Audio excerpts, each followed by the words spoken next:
بسم الله والحمد لله والصلاة والسلام على رسول الله وعلى آله وصحبه ومن اتبع هداه أما بعد cette nuit, la nuit du 6 du mois de Rabi'in al-Akhir de l'année 1447 après la hijra de notre prophète Muhammad sallallahu alayhi wa sallam,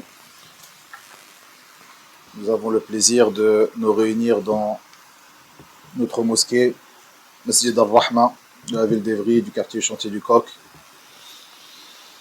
بفضل الله تبارك وتعالى ومنه وكرامه,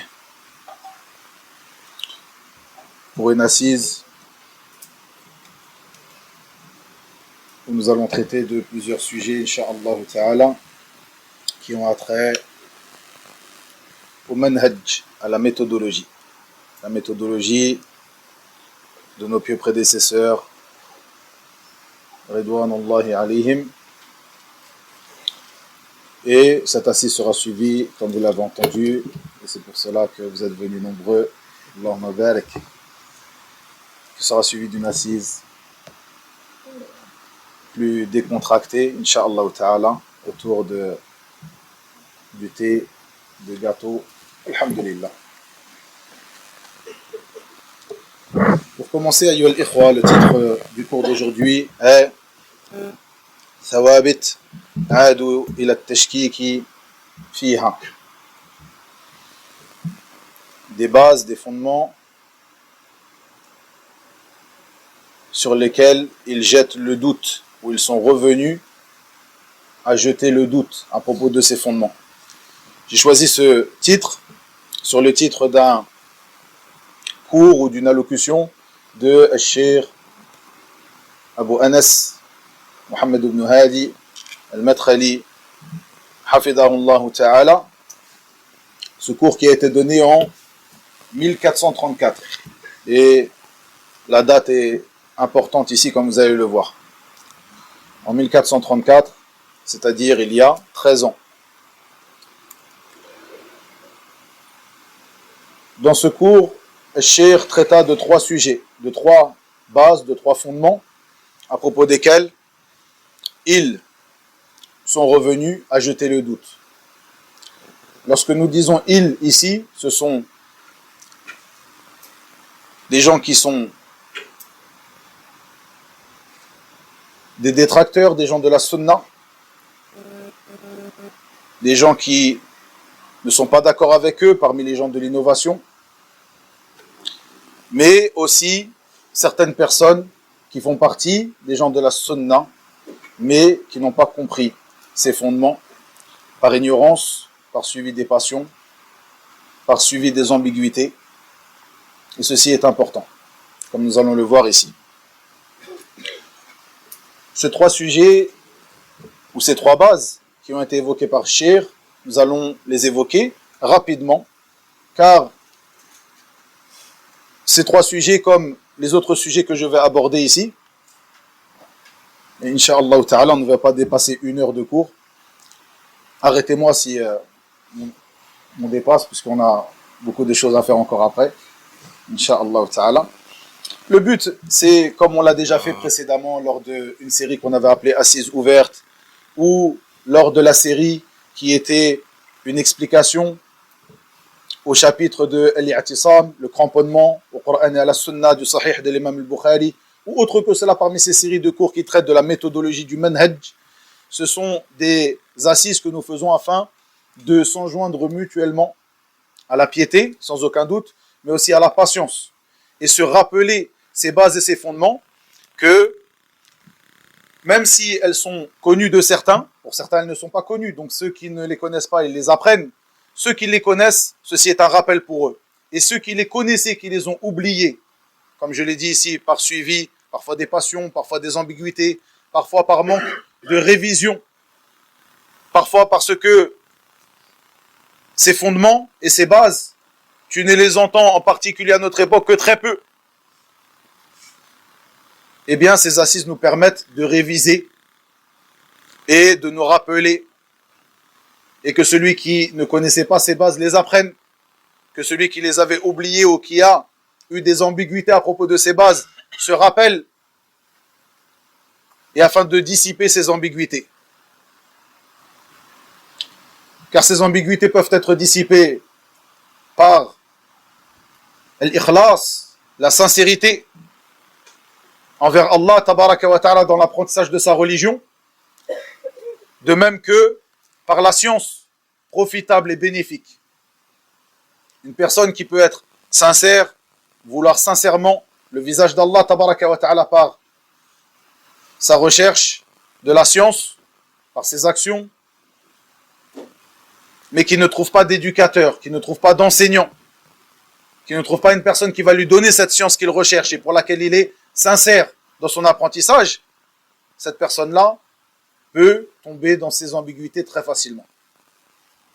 Donc cette assise, afin de nous rappeler, de nous enjoindre mutuellement à la patience, de nous rappeler ses fondements, comme je l'évoquais de maintes reprises, as-sahaba, ridwanullahi alayhim, kanu yatadhakarun al-iman. Ils révisaient la foi, ils se rappelaient les uns les autres la foi, ils s'asseyaient ensemble pour se rappeler la foi, et ils étaient qui ils étaient, les meilleurs des hommes après les prophètes et messagers, alayhim salatu wassalam, wa radiyallahu an sahabati rasulillahi sallallahu alayhi wa sallam, ajma'in. Ici en introduction à cette assise ayyuha al-ikhwa, je vous rappellerai que le manhaj, les gens de la sunna, la méthodologie des gens de la sunna est un manhaj qui est clair dans ses fondements, qui est clair dans sa mise en pratique, qui est clair dans sa prédication. En effet, il est rapporté dans un hadith qui est bon, qui est rapporté par Ibn Abi Asim dans son livre As-Sunnah,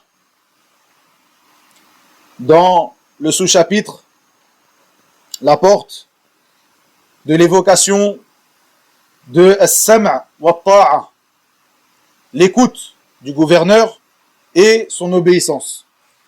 Il rapporta dans ce sous-chapitre un hadith rapporté par Ibn Umar radiyallahu anhuma qui a dit, dans le sens de ses paroles bien sûr, un homme est venu au prophète sallallahu alayhi wa sallam et lui a dit: ô messager d'Allah, fais-moi des recommandations. Et le prophète sallallahu alayhi wa sallam de lui dire: adore Allah et ne lui associe rien, accomplis la prière, acquitte-toi de la zaka, jeûne le mois de Ramadan, effectue le pèlerinage et effectue la umrah, écoute et obéis au gouverneur bien sûr, écoute et obéis, puis il termina en disant: alayka bil alaniyati wa iyyaka was sirr. Donc il termina en disant: sois clair, tu te dois d'être clair, et prends garde à faire des choses en secret. Et ce hadith qui a été rapporté ici est important lorsque nous voyons que cet imam Ibn Abi Asim a rapporté dans son livre As-Sunnah ce hadith dans ce chapitre, le chapitre de l'écoute et l'obéissance au gouverneur. Sans aucun doute, tu te dois d'être clair, apparent, tu te dois de ne pas être secret, de faire des choses en cachet, en secret, en cachette et en secret, et en particulier en ce qui concerne le gouverneur. Et c'est ce qui est voulu ici. Mais de manière plus générale et élargie, ceci montre la clarté de notre voie, de notre manhaj. Cet ordre du prophète sallallahu alayhi wa sallam à cette personne qui lui a demandé de lui faire des recommandations. Après avoir évoqué sallallahu alayhi wa sallam les piliers de l'islam, à commencer par l'ordre de l'adoration d'Allah tabaraka wa ta'ala seul et sans associé, puis la prière, puis az-zaka, puis le jeûne du mois de Ramadan, puis le hajj et la umrah, il ordonna à cette personne d'écouter et d'obéir, car l'écoute et l'obéissance au gouverneur a une place très importante dans notre religion. En effet, le prophète sallallahu alayhi wa sallam, j'évoque ce hadith ici, en introduction aussi, au premier point qui a été évoqué par Cheikh Mohammed dans ce cours que je vais évoquer moi aussi ici en premier point. Et bien sûr, quand je dis que j'ai pris exemple sur le titre de son cours, je vais rapporter certaines paroles qu'il a tenues dans son cours, mais ce n'est pas une traduction de son cours. Barakallahu fikum. Donc, ceci est très important. Ceci a une place importante, comme vous le savez. Et l'ensemble des savants de la sunna ont rapporté dans leurs traités, traitant des fondements et des bases des gens de la sunna, un chapitre traitant de l'obéissance, l'écoute et l'obéissance au gouverneur. Car ceci est un fondement chez les gens de la sunna. Ceci est un fondement chez les gens de la sunna. Et un fondement, un asl, parmi l'usul des gens de la sunna, qu'est-ce que c'est? C'est une chose, lorsque nous parlons de croyance, lorsque nous parlons de manhaj, c'est une chose que si une personne la contredit, un seul de ses fondements, elle sort de la sunna. Elle ne fait plus partie des gens de la sunna. Car ce sont bien les fondements de la sunna. Si tu contredis un fondement des gens de la sunna, tu ne fais plus partie des gens de la sunna. Et ceci fait partie des choses, je le dis en introduction du cours d'aujourd'hui, fait partie des points à propos desquels il jette le doute de nos jours. C'est-à-dire que cette chose que je viens d'évoquer, cette définition du fondement, lorsque nous parlons de croyance, lorsque nous parlons de manhaj, cette chose, ces personnes qui nous contredisent, ces personnes qui font partie des gens qui ne font pas partie des gens de la sunna, comme certaines personnes qui font partie de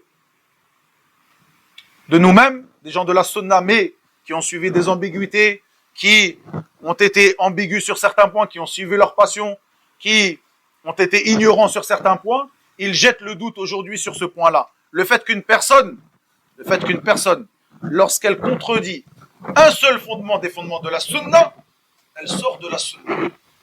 C'est-à-dire qu'une personne qui viendra contredire ce fondement-là, ce fondement fondamental, cette base fondamentale, l'obligation d'écouter et d'obéir au gouverneur lorsque ce dernier ne t'ordonne pas de désobéir à Allah tabaraka wa ta'ala. Ceci fait partie des fondements des gens de la sunna. Celui qui viendra contredire ce fondement, que cette personne appelle à se révolter clairement au gouverneur, à prendre les armes contre lui, ou à se révolter par la langue contre lui, à contredire le gouverneur de manière publique et à enjoindre les gens à contredire le gouverneur et se révolter contre lui, ou le contredire et rappeler, le critiquer et rappeler des défauts de ce gouverneur, le critiquer en public et autres, cette personne-là contredira ce fondement des gens de la sunna et donc sortira de la sunna. Donc ceci est une des bases à propos desquelles il jette le doute.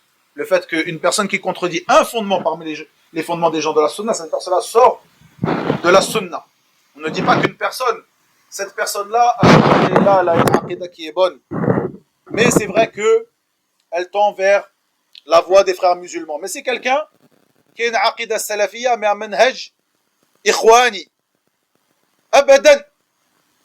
Ça n'existe pas. Une personne qui a un bon manhaj ou une bonne croyance, sans aucun doute, ne suivra pas les voies de l'égarement, les voies des ambiguïtés, les voies des innovations,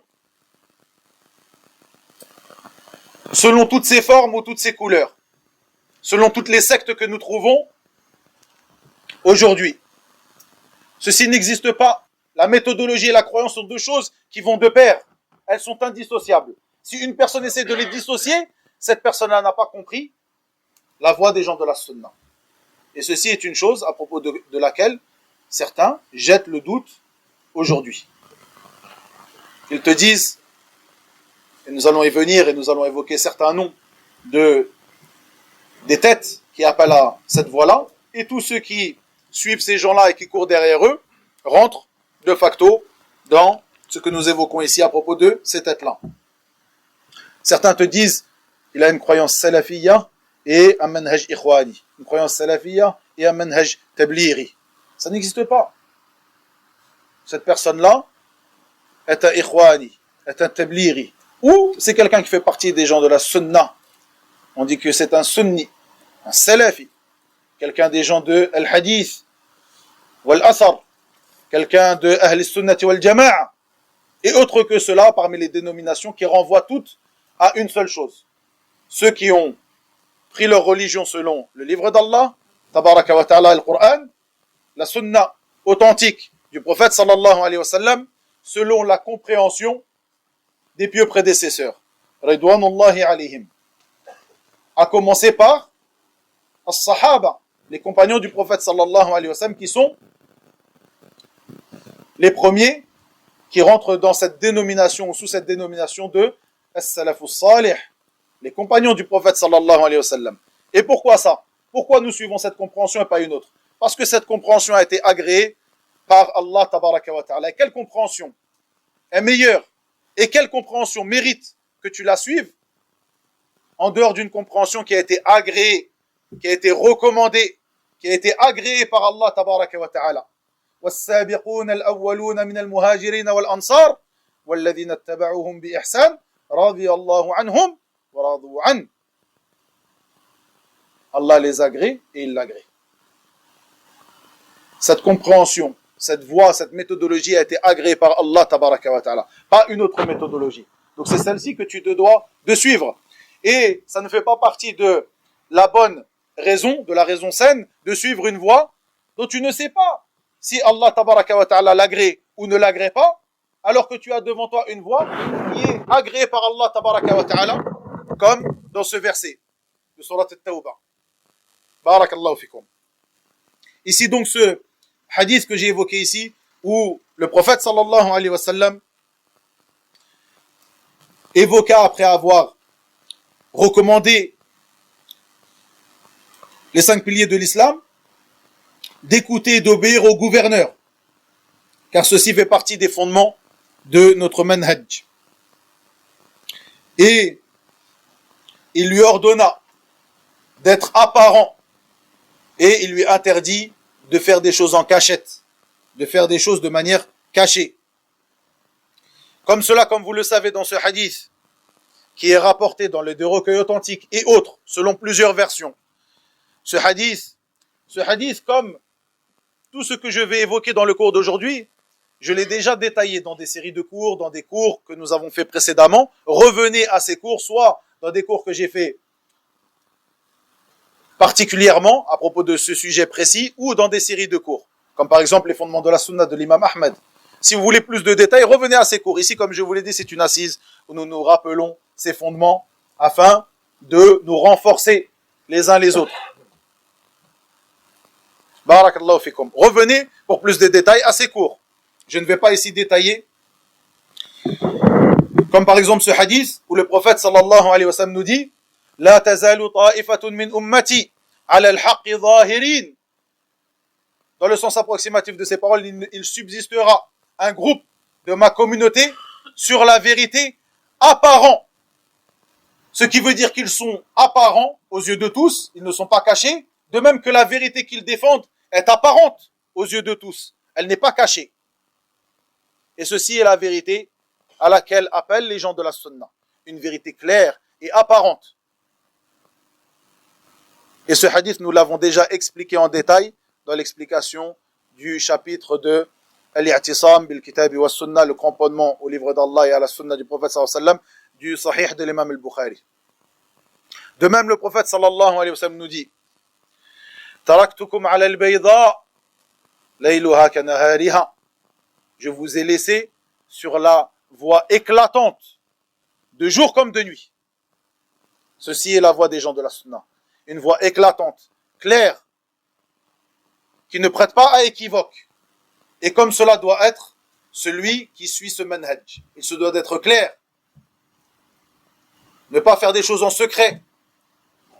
Ne pas être incompréhensible lorsqu'il parle. Plutôt être clair. Avoir des paroles claires. Appeler à la vérité clairement. Défendre cette vérité clairement. Et si l'un d'entre nous a des ambiguïtés, wal'iyadhu billah, il se doit d'être clair avec ses frères, de mettre en avant ses ambiguïtés afin que ses frères l'aident De même que ses frères, s'ils connaissent une personne, comme on va le voir ici, concernant l'affaire de la réfutation et la mise en garde, et avant cela la réfutation, à celui qui est tombé dans l'erreur, de même que ses frères doivent être magnanimes avec lui lorsque cette personne est connue comme étant une personne des gens de la sunna, mais qu'il tombe dans des ambiguïtés. Comme le disait l'allama Rabi' ibn Hadi, rahimahullah ta'ala, celui qui est malade a besoin qu'on l'emmène à l'hôpital. Il n'a pas besoin qu'on l'emmène à l'abattoir. La personne parmi tes frères qui est malade, qui a cette maladie des ambiguïtés, une ambiguïté, ou deux, ou trois qui le touchent, cette personne-là, elle mérite que tu sois magnanime avec lui, que tu sois doux avec lui et que tu l'emmènes à l'hôpital, que tu l'emmènes se faire soigner de cette ambiguïté, et non que tu te débarrasses de lui et tu l'emmènes à l'abattoir. Et chaque situation a sa solution. Et chaque situation est un cas particulier. On ne dira pas, et ceci fait partie aussi des bases à propos desquelles il jette le doute, on ne dira pas qu'il faut patienter pendant des années sur la personne qui est dans l'erreur, quelle que soit l'erreur dans laquelle elle tombe, quelle que soit la manière dans laquelle elle fait cette erreur, quelle que soit la voie qu'a empruntée cette personne-là, il faut patienter avec lui jusqu'à... Non, il y a des règles à cela, comme nous allons le voir, comme nous l'avons déjà vu précédemment. Donc, ce rappel à Yuel Ikhwa concernant la clarté de ce manhaj. Et ce manhaj, bien qu'il soit clair et apparent, c'est un manhaj, c'est une vérité, c'est un manhaj de vérité, et cette vérité est une vérité qui est lourde et qui a besoin d'hommes pour la porter. Cette vérité est une vérité qui est lourde. Inna sanulqi alayka qawlan thaqila. Cette parole, cette vérité est lourde. Elle a besoin d'hommes pour la porter. Elle a besoin d'hommes qui ont des épaules, d'hommes qui ont acquis la science profitable et qui œuvrent des œuvres pieuses, qui défendent cette vérité. Elle n'a pas besoin de asarir, comme on l'a vu dans le cours de Awa'iq al-Talab. Et vous savez aujourd'hui ce que sont al-asarir, la définition donnée par les gens de science, que ce soit les gens de l'innovation, première chose, ou les petits, ou les insignifiants, quelle que soit cette définition donnée par les gens de science, elle n'a pas besoin de ces gens-là. Des gens qui se prétendent, après 2-3 années d'études, être des personnes qui vont défendre ce manhaj et qui font plus de mal à ce manhaj sur tous ces réseaux, etc., comme vous pouvez le voir. Elle n'a pas besoin de ça. Elle a besoin de personnes qui sont ancrées dans cette science, ancrées dans ce manhaj, et qui savent comment le défendre. Et elle a besoin donc de nous, que nous nous éduquions sur ce manhaj, et nous recherchions la science du livre d'Allah, la science de la sunna du prophète sallallahu alayhi wa sallam, afin d'être de ceux qui la défendent de la meilleure des manières.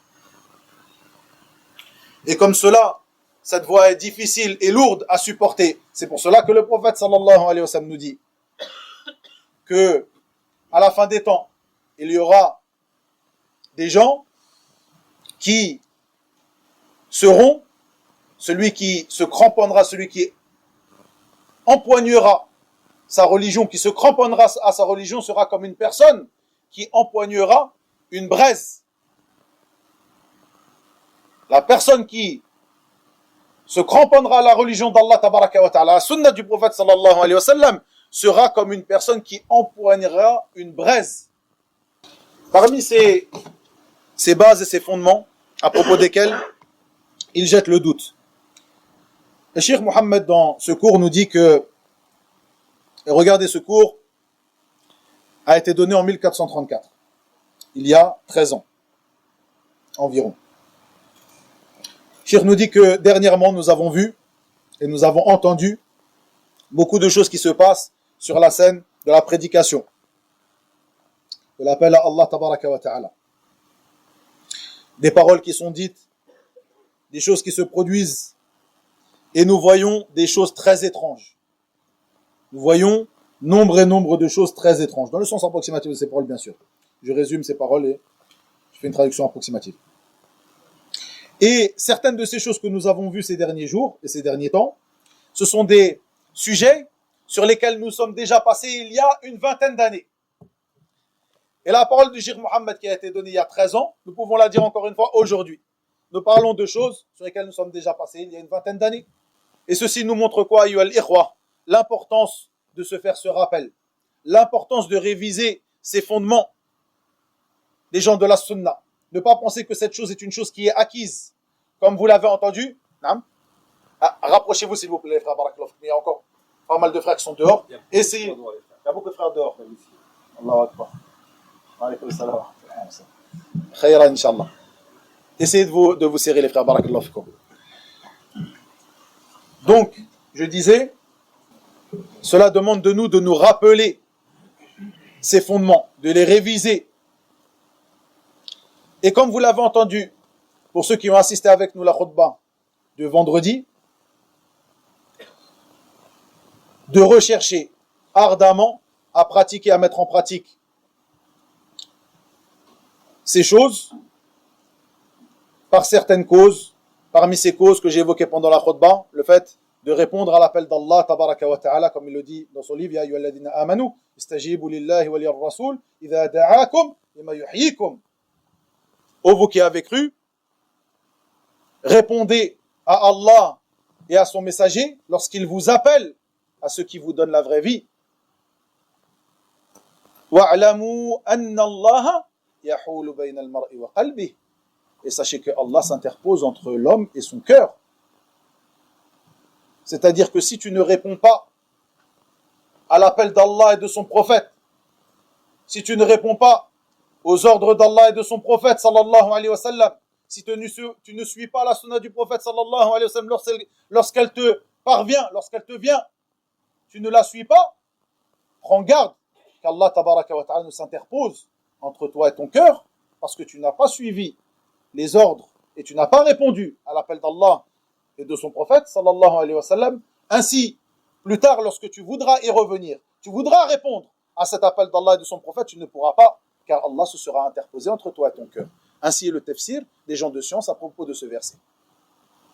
Ceci fait partie des causes. Parmi ces causes, le fait de multiplier cette supplication qui était celle que faisait le plus notre prophète Muhammad sallallahu alayhi wa sallam. Et il était qui il était? Sallallahu alayhi wa sallam. Il disait Ya muqallib al-qulub, thabbit qalbi ala dinik. Ô toi qui fais chavirer les cœurs, affermis mon cœur sur ta religion. Ce n'est pas l'un d'entre nous, un musulman lambda qui dit cela. C'est le prophète Muhammad sallallahu alayhi wa sallam. Qu'en est-il de nous alors? Nous demandons à Allah azza wa jal de nous raffermir constamment sur sa religion. Et sa religion, c'est ce manhaj, la voie des gens de la sunna. Ceci est la religion véritable, pour ceux qui le comprennent. Donc, le cheikh nous dit ici, ce sont des choses à propos de quoi nous avons parlé, sur lesquelles nous sommes passés il y a déjà une vingtaine d'années. Et nous, aujourd'hui, 13 ans après ce cours, nous pouvons dire la même chose. Ce sont des choses que nous avons déjà traitées il y a une vingtaine d'années. Cela montre l'importance de se rappeler cela. Et peut-être certains sujets que nous allons traiter ici, que nous allons voir ou que nous avons déjà vus depuis le début du cours, certains d'entre vous, c'est la première fois qu'ils l'entendent. Certains d'entre vous, peut-être, l'ont oublié. Donc ce rappel est profitable. Plus que cela, il est nécessaire. Le cheikh de nous dire que parmi ces choses qu'il a vues récemment, il y a de cela donc 13 ans environ, que nous pouvons voir aussi de nos jours, une affaire qui est en contradiction avec les fondements des gens de la sunna, qui est la réprobation publique du gouverneur. Réprouver le gouverneur, ses actes, ses paroles de manière publique. Ceci ne fait pas partie de la voie des gens de la sunna. Et ceci rentre dans la parole du prophète sallallahu alayhi wa sallam que je vous ai rapporté, qui se trouve dans As-Sunnah d'Ibn Abi Asim, où il dit Isma' wa ati' wa alayka bil alaniyati wa iyyaka wa sir. Écoute et obéis, et sois apparent, et prends garde à ne pas faire des choses en secret, en cachette. Ceci rentre dans cela. De même, le cheikh nous parle de personnes à cette époque. Et ceci est très important, ayyuhal ikhwa. Cheikh nous parle de cela. Il y a 13 ans, un cours qui était accueilli à bras ouverts par l'ensemble des gens de la Sunna à cette époque. Un cours qui a été relayé par l'ensemble des gens de la Sunna à cette époque. Un cours que tu trouves encore enregistré par les gens de la Sunna à cette époque. Tu le retrouves sur les sites et même sur des sites de personnes qui sont devenues des détracteurs de Cheikh Mohammed aujourd'hui. Mais l'ensemble des gens de la Sunna ont accepté ces paroles de Cheikh, car ils l'ont accepté pas parce que c'est Cheikh Mohammed ibn Hadi qui a dit ces paroles-là, parce que il a rapporté les paroles du prophète Mohammed sallallahu alayhi wa sallam et la voix des pieux prédécesseurs. Et à cette époque-là, ceux qui suivaient ce manhaj de manière conforme n'ont pas trouvé quelque chose à redire à cela. Et certaines personnes qui viennent remettre en cause ce fondement aujourd'hui n'ont pas non plus trouvé de choses à dire à propos de ce cours de Cheikh Mohammed à cette époque. Qu'est-ce qui a changé depuis? Si la chose qui est le facteur qui fait que nous suivons un avis, ou nous suivons un fondement, ou nous prenons une chose comme étant un fondement, une base des fondements des gens de la Sunna, est la parole d'Allah, la parole du prophète Mohammed sallallahu alayhi wa sallam, et la compréhension et l'application des pieux prédécesseurs, cette chose ne doit pas changer d'une année à une autre, ne doit pas changer lorsque un shir ou un autre dit une parole ou une autre, contredit ce fondement ou ne le contredit pas. Et ceci est vraiment al-ittiba', le suivi.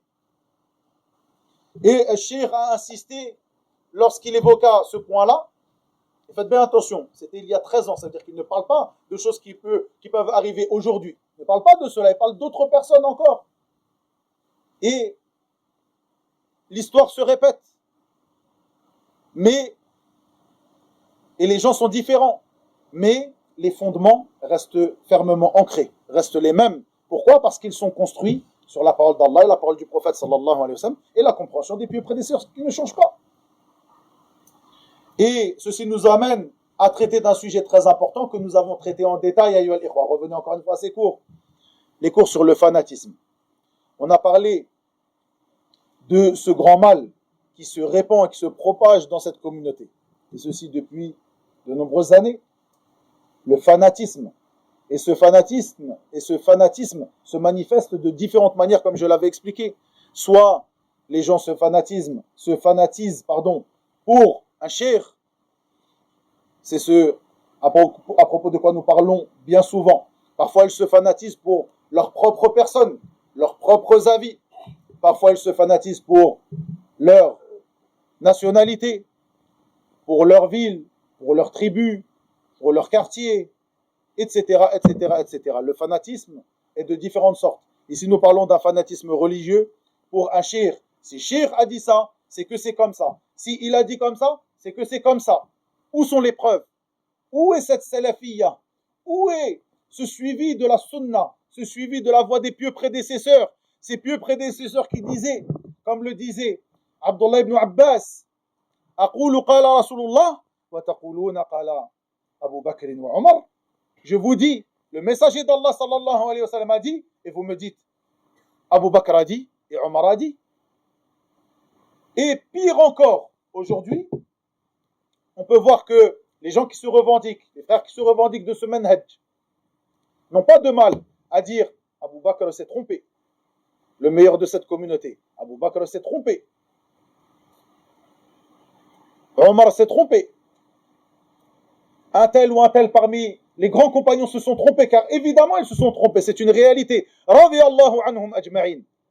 Ceci n'empêche pas que le fait qu'ils soient tombés dans certaines erreurs, pour telle et telle raison, ceci n'empêche pas que ce sont, pour les gens de la sunna, les meilleurs des hommes après les prophètes et les messagers. Et nous ne les évoquons que en bien. Et nous ne rappelons que leur bon côté. Et le fait de dire qu'un tel, lorsqu'il a émis un avis religieux, s'est trompé parce qu'il est en contradiction avec la sunna du prophète sallallahu alayhi wa sallam, ce n'est pas de les évoquer en mal. Et ça, c'est quelque chose qui est acquis et qui a été acquis depuis de nombreuses années auprès des gens de la sunna. Mais pourquoi tu ne trouves rien en toi-même, ceci est très dangereux, regardez bien, tu ne trouves rien en toi-même lorsqu'on te dit Abu Bakr s'est trompé sur telle affaire, il a été à l'encontre, il a émis un avis religieux qui contredit ce hadith authentique. Abu Omar s'est trompé, il contredit ce hadith authentique. L'imam Abu Hanifa s'est trompé, l'imam Malik s'est trompé, l'imam Shafi'i s'est trompé, l'imam Ahmed s'est trompé, l'imam Bukhari s'est trompé, l'imam Muslim, et autres parmi les imams de la communauté. Mais lorsqu'on te dit Cheikh un tel, parmi nos savants contemporains par exemple, et encore pire parmi des gens qui ne sont même pas des savants, Cheikh s'est trompé, là tu as touché un point sensible. Comment il s'est trompé? Pour qui tu te prends? Comment tu peux dire qu'il s'est trompé? Etc, etc, etc. Jusqu'à en venir aux mains, jusqu'à en venir au tabdi', de dire tu dis que Cheikh s'est trompé, tu es un mubtadi', tu sors de la sunna. Pourquoi? Parce que le fondement de la sunna, c'est ce qu'a dit Cheikh, et ce qu'il n'a pas dit, ça ne fait pas partie des fondements de la sunna. Allahu Akbar. Nous avons besoin d'une grande éducation à ce niveau-là. Et le fanatisme est un mal, une gangrène qui a gangréné cette communauté. Faites bien attention à cela. Éduquez-vous sur cette voie que nous avons évoquée à de maintes reprises. Cette voie qui est construite sur ces preuves du Coran, de la sunna et de la voie des pieux prédécesseurs. Regardez Abdullah ibn Abbas. Il dit, il s'en faut peu que ne descendent sur vous des pierres du ciel, que ne pleuvent sur vous des pierres du ciel. Je vous dis, le messager d'Allah sallallahu alayhi wa sallam a dit, et vous me dites, Abu Bakr a dit, et Omar a dit. Et certains parmi les gens, certains parmi les compagnons, ont délaissé la parole, n'ont plus adressé la parole à certains de leurs enfants parce qu'ils contredisaient la sunna du prophète Muhammad sallallahu alayhi wa sallam. Parmi les compagnons du prophète sallallahu alayhi wa sallam. Qu'en est-il de nous aujourd'hui? Le cheikh a dit, c'est ça la vérité. Le cheikh n'a pas dit, c'est ça qui est faux. Allahu Akbar. Donc ici, concernant la réprobation publique au gouverneur, le fait de réprouver le gouverneur, de le critiquer de manière publique, que ce soit dans une assise, que ce soit sur le minbar, que ce soit même dans une assise privée à Yol Ikhwa. C'est pareil. Le gouverneur, tu te dois de ne pas le critiquer en public. Le gouverneur, tu n'évoques pas ses mauvais côtés en public. Car ceci, comme je l'ai déjà détaillé dans beaucoup d'autres cours, amène à un mal beaucoup plus grand que celui de se taire sur ses critiques ou sur ses mauvais côtés qui peuvent arriver, car sans aucun doute, le gouverneur est un être humain. Est un être humain qui fait des erreurs, qui se trompe. Et la voix des gens de la sunna concernant le conseil prodigué au gouverneur, la manière de rechercher la réforme du gouverneur est que la personne qui peut faire le conseil lui fait. De manière publique? Non. Il est rapporté dans la sunna du prophète sallallahu alayhi wa sallam. Même si Cheikh Atal ou Cheikh Atal dit, oui, il faut faire comme ça. Même si Cheikh Atal ou Cheikh Atal que tu estimes. Ici, on ne parle pas de un tel ou un tel parmi Cheikh Atal, Cheikh Atal. On ne parle pas de ça, on parle de la sunna du prophète Mohammed sallallahu alayhi wa sallam. Tu adores Allah, tabaraka wa ta'ala, selon la législation de Mohammed sallallahu alayhi wa sallam, ou de Zayd ou de Ubayd. Donc, le prophète sallallahu alayhi wa sallam nous dit, dans ce hadith qui est rapporté par l'imam Ahmed et autres, celui, dans le sens de ses paroles bien sûr, celui qui désire conseiller le gouverneur, et bien sûr ça n'appartient pas à tout le monde, aux musulmans lambda. Si un musulman lambda peut le faire et que le gouverneur de telle ou telle contrée ouvre sa porte aux musulmans lambda, alhamdulillah, mais ceci appartient aux gens de science qui sont avec les gouverneurs, qui sont estimés des gouverneurs qui ont la science pour prodiguer les bons conseils, qui ont la sagesse et autre que cela. On ne va pas détailler ce sujet-là ici. Simplement, je vais vous rappeler certains de ces ahadiths qui sont en contradiction avec ce que peut dire Cheikh Atal ou Cheikh Atal ou un tel ou un tel. Celui qui désire conseiller le gouverneur à propos d'une affaire, qu'il ne lui fasse pas le conseil en public. mais plutôt qu'il le prenne par la main et qu'il lui fasse ce conseil en secret. Si il accepte, c'est une bonne chose. Et s'il n'accepte pas, il s'est certes déchargé de la tâche qui lui incombait. Ceci est la parole de qui? De Zayd ou de Ubayd, de qui? De Muhammad ibn Abdullah sallallahu alayhi wa sallam. De même, la voix de nos pieux prédécesseurs parmi les compagnons du prophète sallallahu alayhi wa sallam, ceux qui ont compris cette religion, ceux dont leur compréhension est agréée d'Allah tabaraka wa ta'ala. Nous voyons que Oussama ibn Zayd radiyallahu anhu a dit, ou il lui a été dit plutôt, comme il est rapporté dans le Sahih de l'imam al-Bukhari, et comme cela dans le Sahih de l'imam Muslim, mais cette version est la narration du Sahih de l'imam al-Bukhari. Il lui a été dit à Oussama, si seulement tu venais voir un tel, il parle de Uthman ibn Affan, radiyallahu anhu, si seulement tu venais le voir, donc le gouverneur à cette époque, et tu lui parlais, tu lui faisais le conseil, si seulement tu faisais cela. Qu'a répondu Oussama? Il a répondu dans le sens de ses paroles, voyez-vous que je vais lui parler, le conseiller uniquement, ou plutôt, pensez-vous que si je le conseille et je vais lui parler, vous en seriez informé? Dans le sens de ses paroles. C'est-à-dire que il le conseille, il lui parle en secret, car c'est un des compagnons du prophète sallallahu alayhi wa sallam, et dans sa manière de faire ici, il nous explique comment ils ont compris la parole du prophète sallallahu alayhi wa sallam, qui elle-même est claire. Celui qui désire conseiller le gouverneur, qu'il ne le fasse pas publiquement, mais plutôt qu'il le prenne par la main et qu'il le conseille en secret. Et voilà la voix des pieux prédécesseurs à ce sujet. Barakallahu fikum. Le deuxième sujet, comme je l'ai dit ici, je ne vais pas détailler ces sujets. Le but ici, c'est de se faire un rappel concernant des sujets à propos desquels il jette le doute aujourd'hui. On se fait un rappel, on se renforce les uns les autres à ce propos, à propos de ces sujets. Pour un détail plus poussé à ce propos-là, revenez à d'autres cours que nous avons déjà enregistrés par le passé. Les caractéristiques principales des gens de la Sunna, les fondements de la Sunna de l'imam Ahmed, Usul Sitta, les six fondements de Cheikh al-Islam Mohammed ibn Abdul Wahhab, et autres que cela où nous avons déjà détaillé ces sujets, et nous avons rapporté beaucoup plus de paroles et de preuves. Ici, c'est simplement un rappel. Le deuxième de ces sujets, ce qui concerne le fait de boycotter, de s'écarter, de délaisser la personne parmi les gens de l'innovation. Et parfois, ce boycott, le délaissement, le hajr, pourra être appliqué à une personne qui n'est pas forcément parmi les gens de l'innovation. Je l'ai déjà détaillé à plusieurs reprises, comme j'ai déjà détaillé les fondements de al-hajr, le boycott, le délaissement. Le fait que ce délaissement peut être soit absolu ou complet, soit partiel, en fonction de l'état de la personne. De même, la personne qui fera cette chose, qui fera al-hajr à quelqu'un d'autre, devra observer plusieurs bienséances que j'ai déjà détaillées. Ici, ce n'est pas le but. Ici, le but, c'est de se rappeler que al-hajr, s'écarter, délaisser, boycotter les gens de l'innovation, fait partie des choses qui sont légiférées. Et il n'y a pas de doute à propos de cela. Car certaines personnes viennent jeter le doute.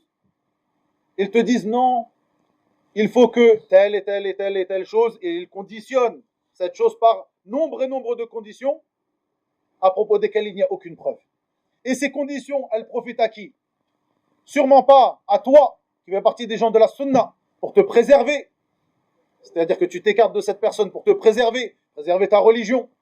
Non, elle profitera à cette personne parmi les gens de l'innovation. Et malheureusement, ces personnes qui donnent ces conditions-là, qui jettent le doute sur cette base, qui fait partie des bases des gens de la sunna, le fait que la personne parmi les gens de l'innovation, nous le délaissons, nous nous écartons de lui, nous nous trouvons loin de lui.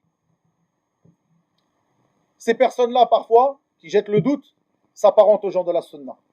Peut-être même qu'elles ont des diplômes de grandes universités. comme je l'ai évoqué à plusieurs reprises, et je vais évoquer certaines des paroles de cette personne particulièrement, une personne parmi elles qui est professeur, c'est-à-dire, al-Oustadiyya, le professorat, c'est 5 à 10 ans au-dessus du doctorat. Quelqu'un qui est avancé dans les études mondaines. Quand j'ai dit mondaines, je veux dire dans les études religieuses, mais dans des universités qui octroient ou qui donnent donc des diplômes à la fin du cycle d'études. Cette personne qui a ce diplôme de l'université islamique de Médine, qui est enseignant encore là-bas, qui a des assises et qui malheureusement est peut-être mis en avant par certaines personnes qui n'ont pas connu le détail de ces égarements, bien que nous savons de la sunna les réfuter, parmi Cheikh Mohammed, Cheikh Rabi', Cheikh Ubaid, l'ulama, rahmatullah alayhim, mais certaines personnes ne connaissent pas ces choses-là, parce que certaines personnes veulent camoufler ces erreurs, veulent les faire oublier, ou peut-être parce que ces choses-là sont oubliées, parce qu'on ne donne pas assez d'intérêt à la révision des fondements de notre manhaj.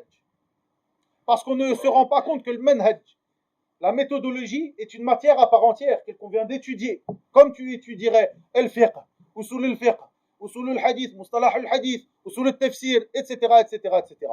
Cette personne qui dit et qui assume cette parole en disant la personne qui ne rend pas innovateur, qui ne juge pas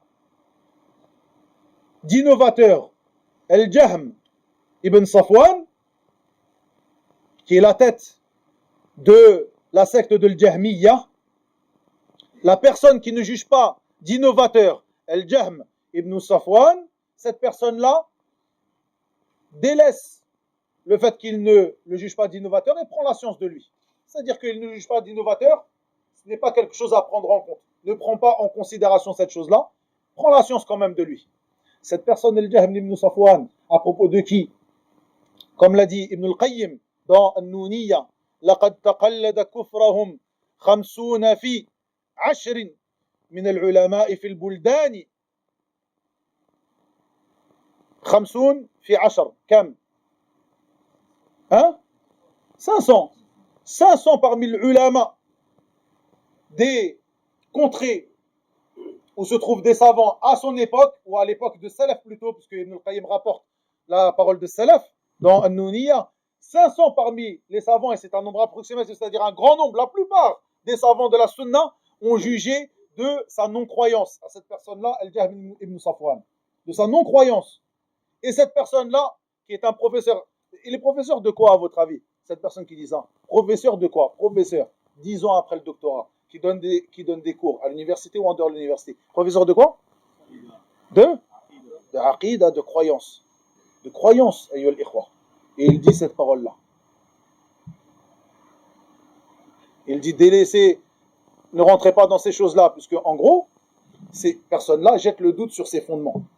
Le fait de délaisser le mubtadi', de le boycotter, de s'écarter de lui. De même qu'ils appellent et jettent le doute sur la réfutation scientifique, la réfutation de celui qui s'est trompé.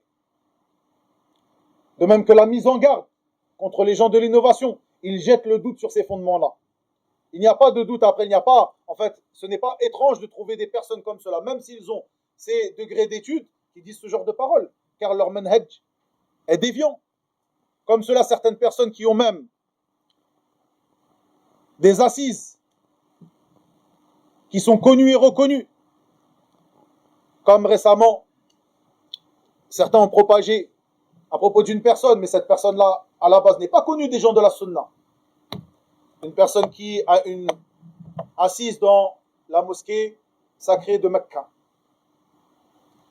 qui, lorsqu'on lui parle de la mise en garde contre les gens de l'innovation et autres, il s'énerve. Et il dit, délaisse cela.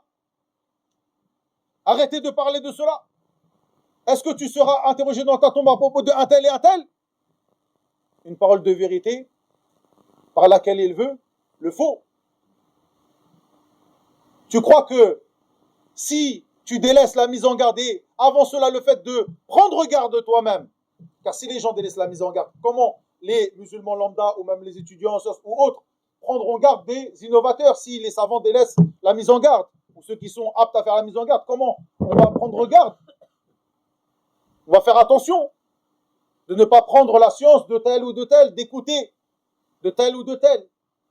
Tu penses que si tu ne prends pas garde et tu écoutes de n'importe qui, et que toutes ces ambiguïtés te viennent au point que dans la croyance dans l'asma wa sifat, tu es jahmi, dans la croyance sur l'iman, tu es murji, dans la croyance sur telle et telle chose, tu es ceci, tu es cela, parce que tu as écouté de partout et tu as appris toutes les ambiguïtés possibles et inimaginables, tu penses que tu ne seras pas interrogé à propos de cela dans ta tombe, à propos de la croyance que tu auras erronée sur Allah tabaraka wa ta'ala, alors que Allah azza wa jal a envoyé son prophète et a fait descendre son livre.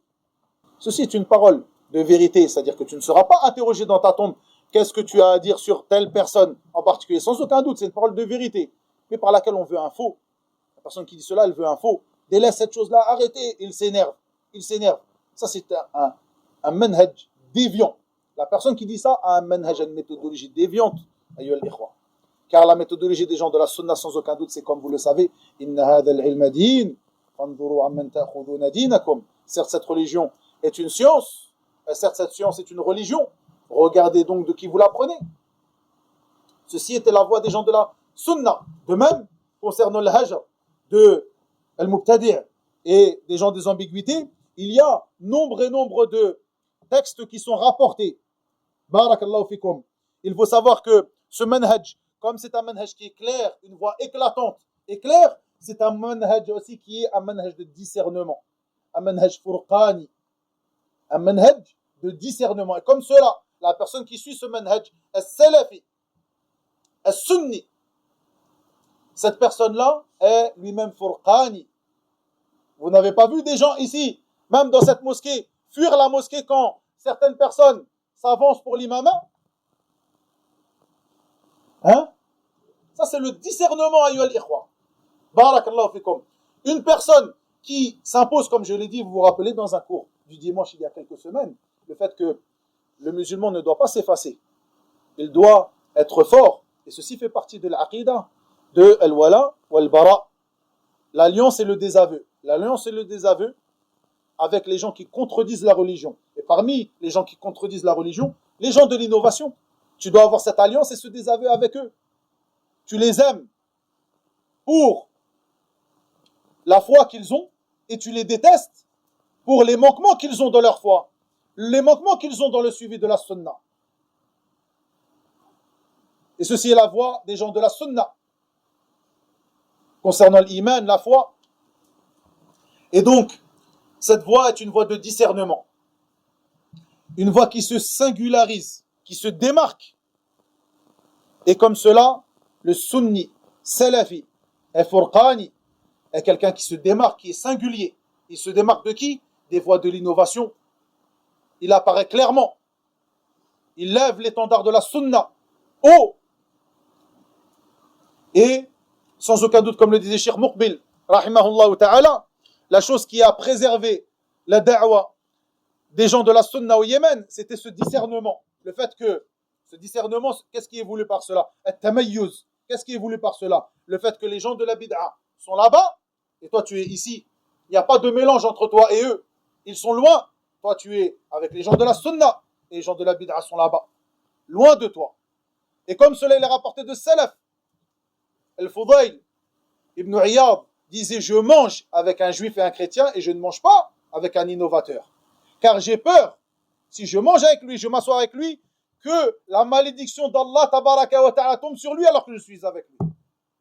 Ceci était la voix des gens de la sunna. Les gens de l'innovation, là-bas. Et toi, ici. Loin, éloigné. Vous ne vous rencontrez pas. Ceci est le hajr, al-shar'i, légiféré.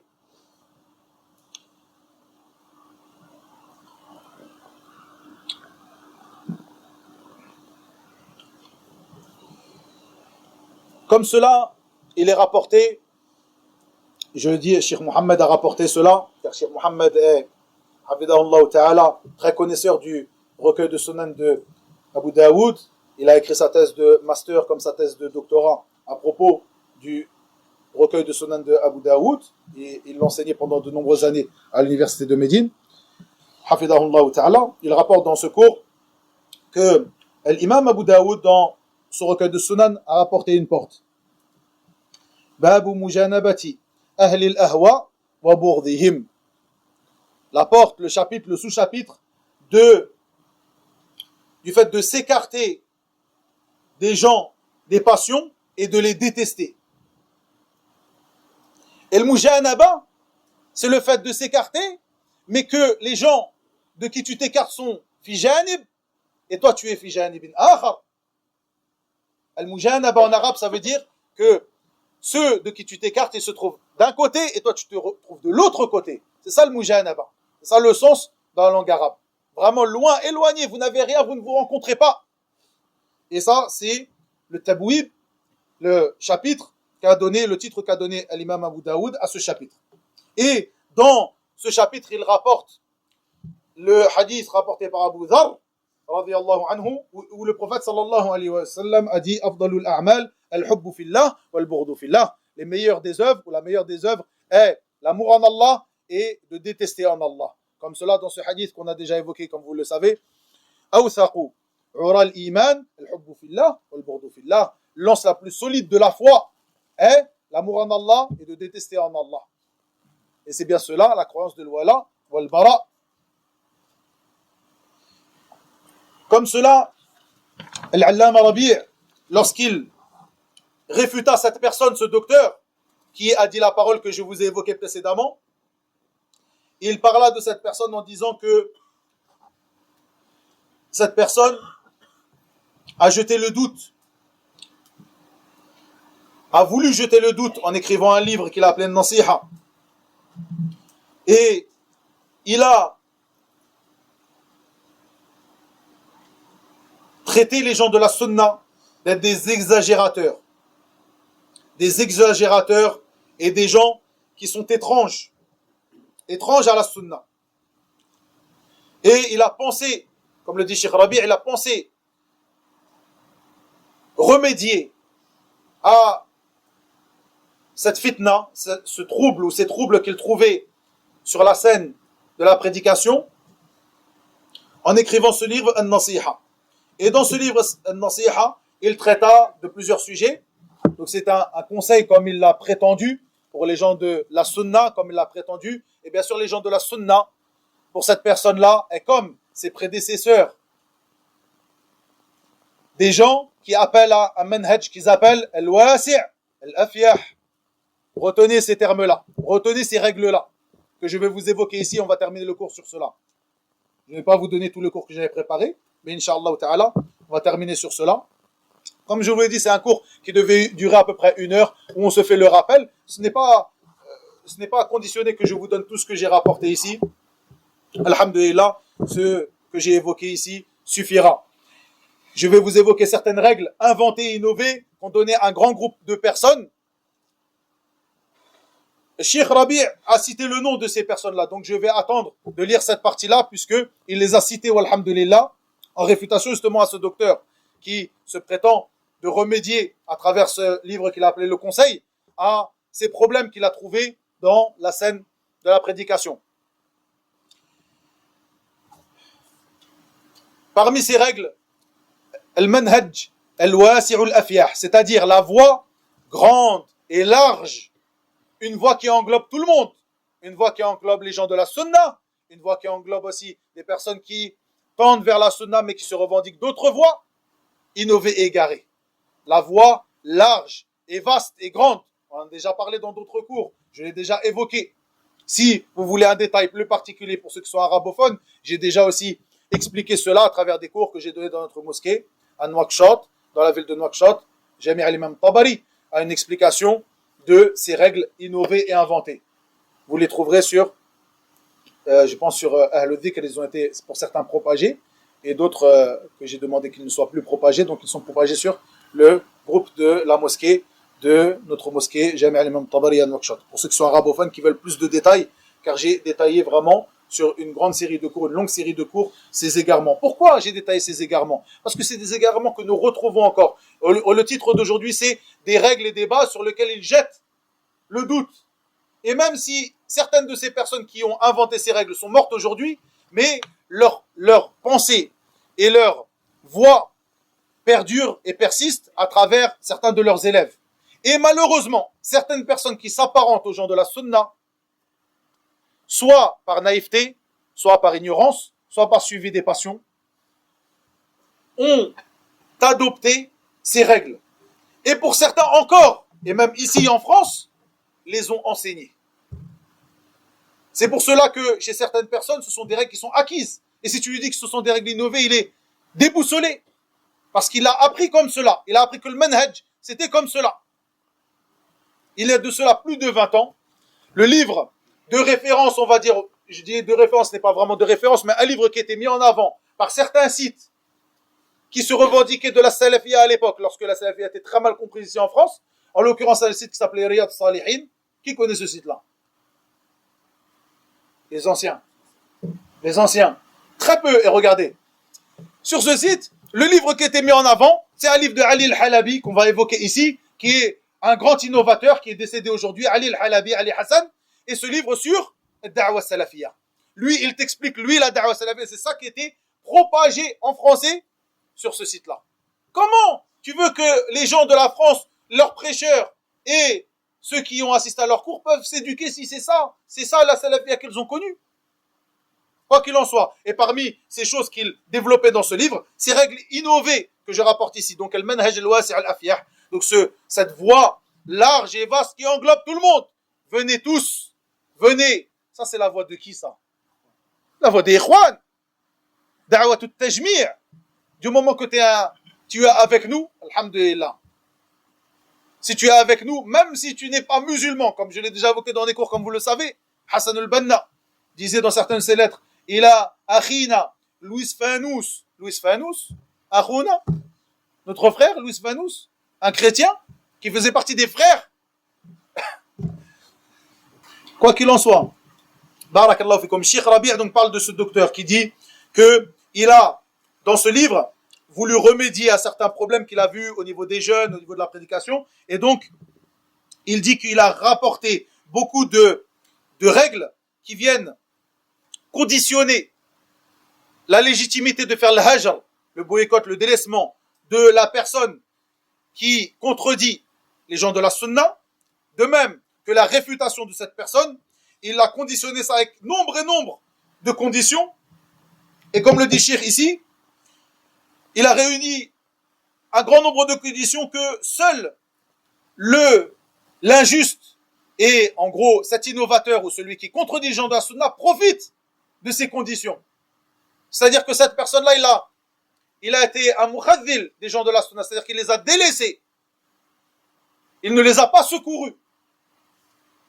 Dans ce texte qu'il a écrit, soi-disant pour secourir et pour remédier à des problèmes qui se trouvent au niveau de la prédication des gens de la sunna comme il le prétend. Il n'a pas secouru les gens de la sunna, il les a délaissés. Il les a laissés tomber. Khadhalahum. Et, comme l'a dit Cheikh, à partir de là, les gens de la sunna ont été très contrariés par ce qu'a écrit ce docteur.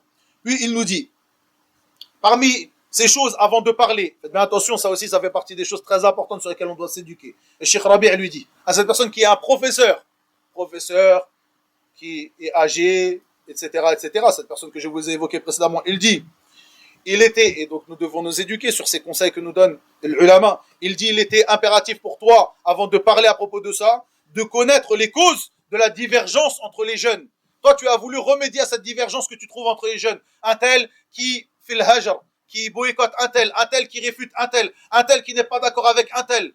Il fallait avant de commencer à parler et à penser remédier à cela, connaître les bases et les fondements, ou connaître les causes, de cette divergence entre eux. Pourquoi est-ce qu'ils se font le hajr mutuellement? Pourquoi est-ce qu'ils se réfutent mutuellement? Si tu avais cherché à propos de cela, tu aurais trouvé. Mais non, toi, tu as préféré donner raison à l'injuste, le secourir, Et ceux parmi les gens de la sunna qui ont réfuté, qui ont fait le hajr, qui se sont écartés des gens de l'innovation et qui ont réfuté ces règles innovées, ces personnes-là, tu as dit que ce sont eux les injustes, que ce sont eux qui n'ont pas compris al-manhaj, que ce sont eux qui n'ont pas compris la manière de faire al-hajr. Et parmi ces choses, juste pour l'évoquer rapidement, j'ai déjà évoqué précédemment, parmi ces choses, il faut voir que cette personne-là, parmi ces égarements, elle dit, on va en profiter de cela, que j'évoque cela, elle dit parmi ces égarements, elle dit premièrement, parmi ces égarements, elle dit que parmi les choses qui font d'une personne, parmi les gens de la sunna, ou pas parmi les gens de la sunna, les bons comportements. Une personne peut sortir de la sunna parce qu'elle n'a pas de bons comportements.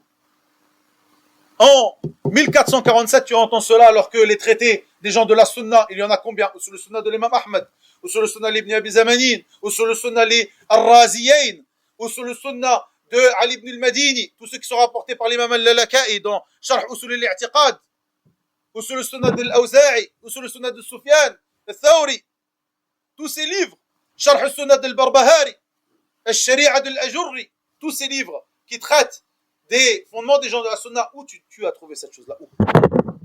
Où une personne qui n'a pas de bon comportement sort de la sunna. Et donc, il se sert de cela pour dire, regardez, les jeunes qui s'apparentent à la sunna, regardez, ils ont des mauvais comportements, ils sont comme ça, ça contredit. Sans aucun doute, nos pieux prédécesseurs avaient les meilleurs des comportements. Et nous devons, si nous sommes véridiques dans le suivi de nos pieux prédécesseurs, de prendre ces comportements, de s'éduquer sur cela. Mais en aucun cas, les gens de la sunna disent que la personne qui a des mauvais comportements, il sort de la sunna. Quoi qu'il en soit, parmi ces erreurs aussi qu'il a dit à propos de l'hajr, précisément, le boycott, le fait de délaisser la personne parmi les gens de l'innovation, il dit que ceci n'est pas praticable que si la personne à qui tu fais le hajr, que tu délaisses, que tu boycottes, cette personne-là tire profit de ce hajr. Si elle ne tire pas de profit, si elle ne tire pas de profit apparent, tu n'as pas le droit de faire le hajr. Il met cela en condition. La base de l'hajr, ayyuha al-ikhwa, la base de l'hajr, du boycott, comme je l'ai déjà expliqué dans d'autres cours, j'ai expliqué cette affaire, ce sujet en détail, la base, c'est pour te préserver, toi, l'hajr, toi qui t'écartes de cette personne, tu te préserves dans ta religion.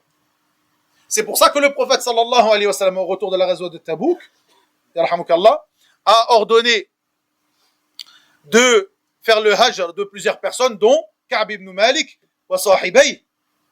Pourquoi? Parce qu'il a eu peur que ces personnes étaient des hypocrites, jusqu'à ce que la révélation soit descendue et les ait innocentés. Il a eu peur, sallallahu alayhi wa sallam, que ces personnes soient des hypocrites, et que si les musulmans se mélangent à eux, ils soient touchés par cette hypocrisie. Donc nous voyons dans cela, ce hadith qui est rapporté dans Sahihain, nous voyons dans cela que la base de l'hajr, c'est qu'il est légiféré pour se préserver. Toi, quand tu t'écartes de quelqu'un, tu cherches à préserver ta religion. Tu ne cherches pas, en premier lieu, à ce que cette personne tire profit de ce hajr. Ça, c'est une grande erreur de cette personne de docteur. Quoi qu'il en soit, comme le dit Cheikh, toutes ces conditions que tu as mises, ayyuha docteur, ne sont profitables que pour les injustes, ceux qui contredisent les gens de la sunna. Puis, il dit, lorsque la personne qui lit ton conseil ne sait pas et n'entend pas à travers ton conseil qui sont ces personnes qui ont été les causes de la fitna, les causes des troubles entre les jeunes des gens de la sunna, lorsque tu n'en as pas cité un seul, je me sens dans l'obligation de les citer. Cheikh les cite. Adnan Ar'our, Abu al-Hassan al-Ma'ribi, Ali Hassan al-Halabi, et ceux qui ont été avec eux, comme Mashhour Salman, Hussein al-Uwaisha, un tel, parmi certaines personnes qui sont déjà venues même ici en France, même ici dans la région parisienne. À propos de qui l'ulama ont fait des réfutations depuis plus d'une vingtaine d'années. Malgré cela, certaines personnes les ont quand même invités. Quoi qu'il en soit. Ces personnes-là, et je terminerai le cours d'aujourd'hui en citant quelques-unes de leurs règles, et en les expliquant rapidement. Quoi qu'il en soit, ces personnes-là ont inventé des règles innovées et sur lesquelles certains se sont éduqués, sur lesquelles certains ont pris comme base, ou ces règles qui ont été prises comme base pour comprendre, comme ils l'ont prétendu, la voie des gens de la sunna. Et ce sont des règles innovées. Et malheureusement, certaines personnes ont appelé à ces règles-là. Et certaines de ces règles-là sont encore mal comprises par beaucoup de gens. Certaines personnes qui ont même une prédication. certaines personnes qui ont une prédication à une échelle internationale. Donc faites bien attention à cela, ayyuhal ikhwa. Écrivez cela. Nusahihu wa la nujarrihu. Ils disent comme règle innovée, nusahih wa la nujarrih. Et cela traite du troisième sujet qui a été évoqué par Cheikh Mohammed dans ce cours, ce sujet à propos desquels, ou cette base, ce fondement, à propos desquels il jette le trouble, qui sont des fondements des gens de la Sunna, la réfutation à celui qui tombe dans l'erreur. La réfutation et la mise en garde à propos de celui qui tombe dans l'erreur. Ceci afin de préserver la religion d'Allah Azza wa Jal, de préserver la croyance des musulmans, de préserver leur méthodologie. Comment toi tu peux accepter une mise en garde sur ton frère à propos d'une chose mondaine? Parfois, c'est une chose qui mérite une mise en garde. Parfois, c'est une chose qui ne le mérite pas. Et tu l'écoutes, et tu la propages, etc., etc. Mais sur des choses ayant trait à la religion, quand quelqu'un te met en garde sur le manhaj de quelqu'un, fais attention à lui, fais attention au poison qu'il te dit, que ce soit quelqu'un qui a une prédication, ou même simplement qu'il parle avec les gens. Dans le quartier, des personnes qui propagent certaines paroles qui sont du poison, tu dis non, faut pas parler comme ça, c'est de la médisance, etc., etc. Mais pour des choses de la vie mondaine, il n'y a aucun problème. Tu écoutes, tu transmets, tu ne cherches même pas à t'enquérir de la véracité des paroles. Parfois, ces choses-là sont des choses qui sont acceptables. Une personne qui est mauvaise dans son commerce, une personne qui est mauvaise dans ses transactions, dans sa manière de se comporter, une personne qui viendra pour se marier avec ta fille, ta sœur et autres. Sans aucun doute, c'est quelque chose qui est demandé. Si cette personne est mauvaise, il faut prévenir tes frères. Et à propos de cela, nous sommes tous d'accord. Même ceux qui réfutent ces fondements-là, la réfutation de l'innovateur, nous sommes d'accord. Qu'est-ce que ça veut dire en réalité? Ils ne le disent pas avec leur langue, mais c'est ce que leurs actes et les paroles et les bases qu'ils viennent affirmer ici nous montrent. Ce qu'ils veulent dire, c'est que ces affaires mondaines sont plus importantes pour eux que leurs affaires religieuses. Ces affaires mondaines, leur portefeuille, leur vie au sein de leur foyer sont plus importantes pour eux que leur vie religieuse. Bien sûr, si on te met en garde contre quelqu'un qui va empoisonner ta religion, tu n'es pas d'accord, tu dis non, tu ne veux pas accepter. Tu réfutes les gens qui font cela, tu les traites de durs. Tu dis ça, ces gens-là, c'est les gens de l'jarh wa tajrih, c'est les gens qui sont comme ça, comme ça, comme ça, alors que cette personne-là, elle te met en garde sur la chose la plus importante pour toi. Mais quelqu'un qui te met en garde à propos de un tel ou un tel pour des affaires de mariage, des affaires de commerce, marhaban. Et tu as raison de dire marhaban, c'est important. C'est important ces choses-là. Mais la chose la plus importante, c'est ce qui a trait à ta religion. Donc ils disent, nous sahihu wa la nujarrihu. Nous rectifions, mais nous ne critiquons pas. Nous rectifions, mais nous ne critiquons pas. Parmi ces fondements. Donc, ils te disent, nous ne critiquons pas, nous ne mettons pas en garde, simplement nous rectifions les erreurs. Si c'est une erreur, on rectifie l'erreur, mais on ne critique pas, on ne met pas en garde. Nous sahih wa la nujarrih. Ils disent aussi, idha hakamta, hukimta. Lorsque tu juges quelqu'un, tu seras jugé. Il dit ça pour faire peur aux gens. Attention! Si tu juges, tu émets un jugement sur quelqu'un, toi aussi tu seras jugé. Ceci afin de faire peur aux gens de la sunna. N'émets pas de jugement sur une telle ou une telle parmi les personnes. Quand on dit émettre un jugement, rapporter la parole des gens de science sur un tel ou un tel, fais attention. Parce que si tu juges, toi aussi tu seras jugé. Ne parle pas du jugement. Allah tabaraka wa ta'ala parle de, si tu parles sur cette personne, tu dis cette personne est quelqu'un de déviant, toi aussi on parlera sur toi. C'est de faire peur aux gens de la sunna avec cette règle. Ils disent aussi, parmi leurs règles, ils disent la yalzamouni. Cette règle est une grande règle chez eux. La yalzamouni, ça ne m'implique pas. Je ne me sens pas obligé, je ne suis pas obligé. Tu n'es pas obligé de quoi? De prendre la mise en garde des gens de science à propos de telle personne. On parle d'une mise en garde à propos desquelles il y a des preuves à l'appui, des preuves à l'appui. Cette personne est quelqu'un de déviant, de par ses paroles, ses actions et autres. Il y a des preuves à l'appui. Tu dis là, yalzamouni. Ça ne m'implique pas, ça ne m'engage pas, je ne suis pas obligé. Non, un tel a dit, je ne suis pas obligé de prendre. C'est pas parce qu'il a dit que je suis obligé de le prendre. Tu fais l'autruche, tu mets ta tête sous terre et tu dis, il n'y a rien, je ne suis pas obligé, c'est pas parce qu'il a dit que je suis obligé de le prendre. Ce qui était obligatoire, ayyuha al-muslim, alladhi yalzamuka wal haqq wattiba'u, ce qui était obligatoire, c'est de suivre la vérité, où qu'elle se trouve. Si on te dit que cette personne qui est ton shir, qui est la personne que tu aimes, que tu vois que du bien chez lui, on te rapporte que cette personne est telle et telle et telle, comme cela, que les gens de science ont dit telle et telle chose sur lui, ce qui t'implique à toi, c'est de délaisser cette personne-là parce que la vérité t'est parvenue. C'est ça qui nous implique tous, qui nous incombe tous.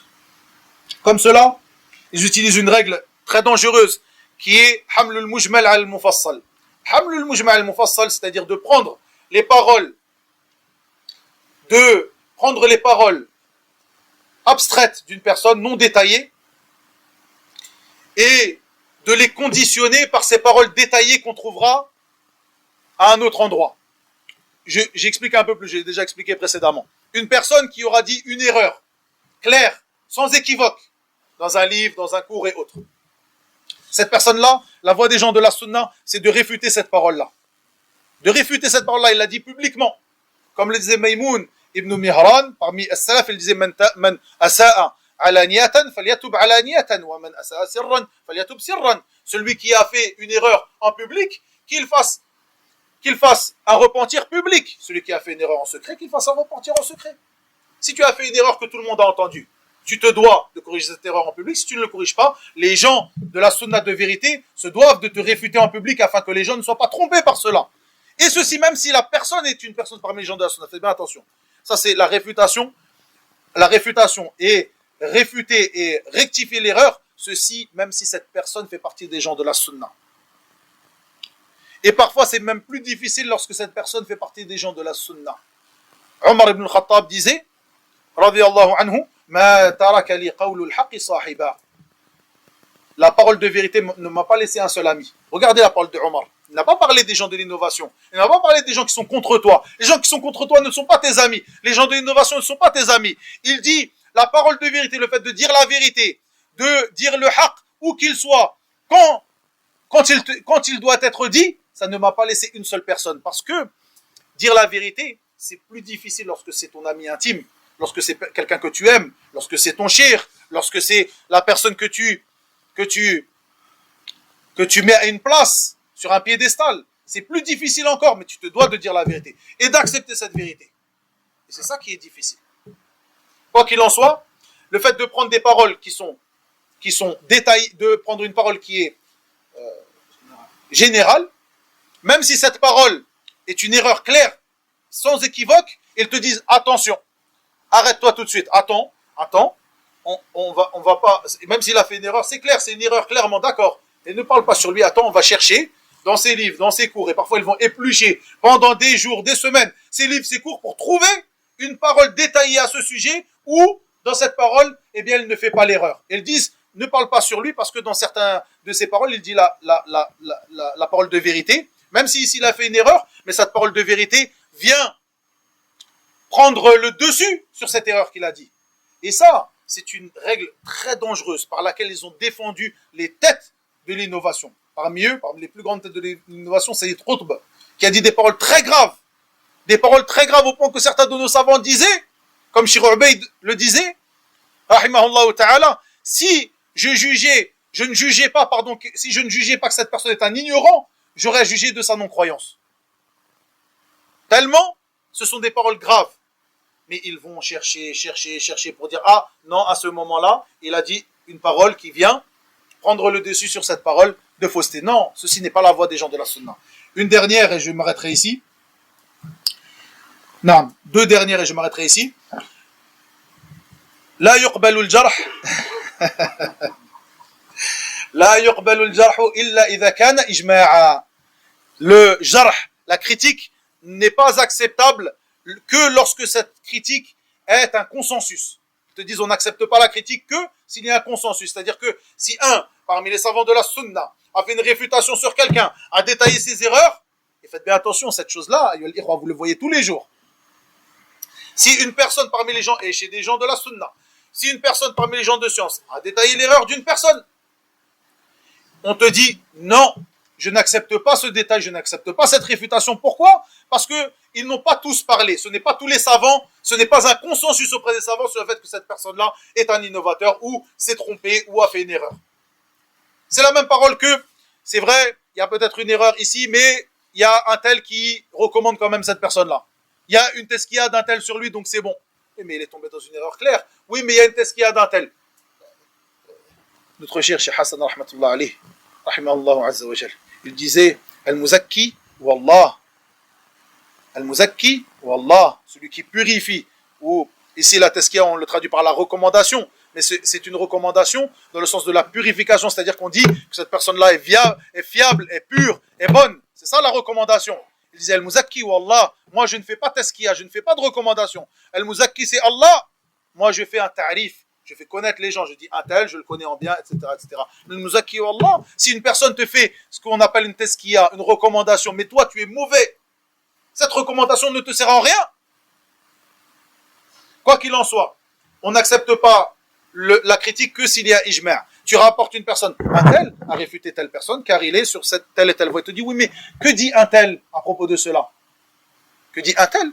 On t'a dit que cette personne a été réfutée pour telle et telle erreur et que c'est un savant de la sunna estimé qui a réfuté cette personne-là. Pourquoi tu cherches à savoir qu'est-ce qu'un tel a dit? Qu'est-ce qu'un tel a dit? Pourquoi sa parole à un tel aura plus de valeur que la parole de l'autre? Ce qui a de valeur, c'est la vérité, c'est les preuves. C'est ça la voie des gens de la sunna. Et cette dernière de ces règles, at-tasabbut min akhbari thiqat. Très important.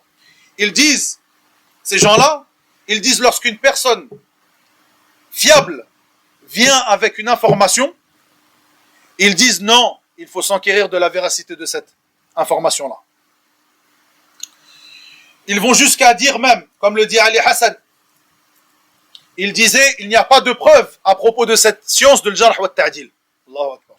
Tu as l'impression que cette personne ne lit pas le Coran, n'a jamais lu un hadith du prophète sallallahu alayhi wa sallam. Il dit, il n'y a pas de preuve sur l'existence de cette science, al-jarh wa ta'dil, la science de la critique et de l'éloge. Ya ayyuhalladhina amanu, in ja'akum fasiqun binaba'in, fatabayyanu, wa fi qira'a fatathabbatu. Comme le dit Al-Hafid ibn Kathir. Allah Azza wa Jal nous dit, ô vous qui avez cru, lorsque vous vient un pervers avec une nouvelle, enquérissez-vous de la véracité de cette nouvelle. Il dit dans son tafsir, Al-Hafid ibn Kathir, lorsque vient un pervers, il t'est obligé de t'enquérir de la véracité de cette nouvelle, de même qu'une personne dont tu ne connais pas l'état, et à l'inverse, ce qui est compris, à l'inverse de cela, c'est qu'une personne qui n'est pas perverse et dont son cas est connu et qui est quelqu'un de fiable, tu ne t'enquéris pas de la véracité de sa parole, mais plutôt tu l'acceptes.